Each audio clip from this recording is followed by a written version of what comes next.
Real estate ಉದ್ಯಮಿ ಕೊಲೆ ಸತ್ಯ ಕೊನೆಗೂ ಕೂಡ ರಿವೀಲ್ ಆಗಿದೆ. ಮಾರ್ಚ್ 22ರಂದು ಕೊಲೆಯಾಗಿದ್ದಂತ ಉದ್ಯಮಿ ಲೋಕನಾಥ್ ಸಿಂಗ್ ಕೊಲೆಯಾಗಿದ್ದೇಕೆ ಅನ್ನೋ ಸತ್ಯ ಈಗ ರಿವೀಲ್ ಆಗಿದೆ.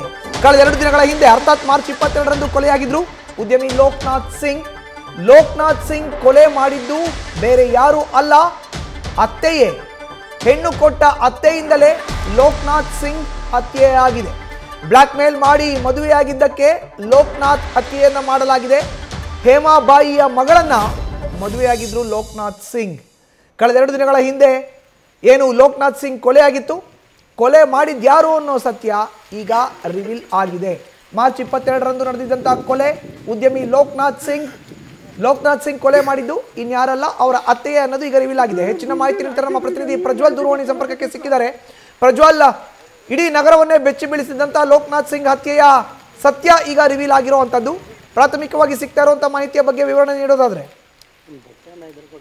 ಮಧುಸೂದನ್, ಬಿಡಿಜಾಜಿಯ BGS ಲೇಔಟ್ ನಲ್ಲಿ ರಿಯಲ್ ಎಸ್ಟೇಟ್ ಉದ್ಯಮಿ ಲೋಕನಾಥ್ ಸಿಂಗ್ ಕೊಲೆ ಆಗಿರುತ್ತೆ. ಮಾರ್ಚ್ 22ನೇ ತಾರೀಕಿನಂದು ಈ ಒಂದು ಹತ್ಯೆ ನಡೆದಿರುತ್ತೆ. ಪೊಲೀಸರು ಕೂಡ ಸಾಕಷ್ಟು ತನಿಖೆಯನ್ನ ಮಾಡಿರ್ತಾರೆ. ಯಾರು ಕೊಲೆ ಮಾಡಿದ್ರು ಅನ್ನೋದ್ರ ಬಗ್ಗೆ ಸಾಕಷ್ಟು ಅನುಮಾನ ಕೂಡ ಇಲ್ಲಿ ಮೂಡ್ತಾ ಇರುತ್ತೆ. ಆದ್ರೆ ಈ ಪ್ರಕರಣವನ್ನ ಪೊಲೀಸರು ಕೂಡ ಬೇಯಿಸಿರುವಂತದ್ದು ಅದರಲ್ಲಿ ಸ್ಪಷ್ಟವಾಗಿ ಗೊತ್ತಾಗ್ತಾ ಇದೆ. ಅಂದ್ರೆ ಆತನ ಹೆಂಡತಿ ಹಾಗೆ ಆತನ ಅತ್ತೆ ಏನಿದ್ದಾರೆ ಅವರೇ ಈ ಒಂದು ಕೊಲೆಯನ್ನ ಮಾಡಿದ್ದಾರೆ ಅಂತ ಹೇಳಿ. ಹೇಮಾಬಾಯಿ ಹಾಗೆ ಇಲ್ಲಿ ಯಶಸ್ವಿನಿ ಏನಿರ್ತಾರೆ ಅವರು ಈ ಒಂದು ಲೋಕನಾಥ್ ಸಿಂಗ್ ನ ಕೊಲೆ ಮಾಡಿರುವಂತದ್ದು. ಕಾರಣ ಏನು ಅಂತ ಹೇಳಿದ್ರೆ, ಲೋಕನಾಥ್ ಸಿಂಗ್ಗೆ ಸುಮಾರು 37 ವರ್ಷ ವಯಸ್ಸಾಗಿರುತ್ತೆ, ಯಶಸ್ವಿನಿಗೆ 19 ವರ್ಷ. ಅವರಿಬ್ರು ಇಲ್ಲಿರೋ ಲೋಕನಾಥ್ ಸಿಂಗ್ ಯಶಸ್ವಿನಿಯನ್ನ ಬೆದರಿಸಿ ಈತ ಮದುವೆಯನ್ನ ಕೂಡ ಆಗಿರ್ತಾನೆ. ಈ ಒಂದು ಮದುವೆ ಆಗಿರುವಂತಹ ವಿಚಾರ ಆಕೆಯ ತಂದೆಗೂ ಕೂಡ ತಿಳಿದಿರೋದಿಲ್ಲ, ಕೇವಲ ತಾಯಿಗೆ ತಿಳಿದಿರುತ್ತೆ. ಅಷ್ಟೇ ಅಲ್ಲದೆ ಪ್ರತಿ ದಿನವೂ ಕೂಡ ಆಕೆಗೆ ಹಿಂಸೆ ಕೊಡುವಂತಹ ಒಂದು ಕೆಲಸವನ್ನ ಕೂಡ ಮಾಡ್ತಾ ಇರ್ತಾನೆ.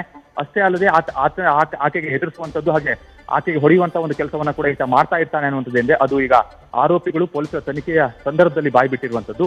ಸಾಕಷ್ಟು ಕೆಟ್ಟದಾಗಿ ಆಕೆಯನ್ನ ನಡೆಸಿಕೊಂಡಿದ್ದರ ಪರಿಣಾಮವಾಗಿ ಆಕೆ ಪ್ರತಿ ಬಾರಿಯೂ ಕೂಡ ತಾಯಿ ಬಳಿ ಹೋಗಿ ತನ್ನ ಅಳಲನ್ನ ತೋಡಿಕೊಳ್ತಾ ಇರ್ತಾನೆ. ಅಷ್ಟೇ ಅಲ್ಲದೆ ಈ ಒಂದು ಪ್ರಕರಣಕ್ಕೆ ಸಂಬಂಧಪಟ್ಟಂತೆ ಯಾವಾಗ ಇವನು ಸೋಲ್ದೇವನಹಳ್ಳಿಯ ಆ ಒಂದು ಲೇಔಟ್ಗೆ ಹೋಗ್ತಾನೋ ಆ ಸಂದರ್ಭದಲ್ಲಿ ತಾಯಿ ಕೂಡ ಅದೇ ಜಾಗಕ್ಕೆ ಹೋಗಿರ್ತಾರೆ. ಅನಂತರದಲ್ಲಿ ನಿದ್ರೆ ಮಾತ್ರೆಯನ್ನ ಕೊಟ್ಟು ಆತನ ಕುತ್ತಿಗೆ ಭಾಗಕ್ಕೆ ಚಾಕುವಿನಿಂದ ಇರಿದು ಹತ್ಯೆಯನ್ನ ಮಾಡಿರುವಂತದ್ದು. ನಿದ್ರೆ ಮಾತ್ರೆಯನ್ನ ಯಾಕೆ ಕೊಟ್ಟಿದ್ರು ಅನ್ನೋದನ್ನ ಗಮನಿಸ್ತಾ ಹೋದ್ರೆ, ಅಂದ್ರೆ ಈತನನ್ನ ಸಾಯಿಸೋದು ತುಂಬಾ ಕಷ್ಟ ಆಗಿರುತ್ತೆ. ಹಾಗಾಗಿ ಖಚಿತವಾಗಿ ಪ್ಲಾನ್ ಅನ್ನ ಕೂಡ ಮಾಡಿರ್ತಾರೆ. ನಿದ್ರೆ ಮಾತ್ರೆಯನ್ನ ಕೊಟ್ಟು ಅನಂತರದಲ್ಲಿ ಹತ್ಯೆಯನ್ನ ಕೂಡ ಮಾಡಿರುವಂತದ್ದು. ಧನ್ಯವಾದ ಪ್ರಜ್ವಲ್ ನಿಮ್ಮ ಮಾಹಿತಿಗೆ. ನ್ಯೂಸ್ ಫಸ್ಟ್ ನಿರ್ಭೀತಿಯಿಂದ ನಿಮ್ಮ ಪರವಾಗಿ.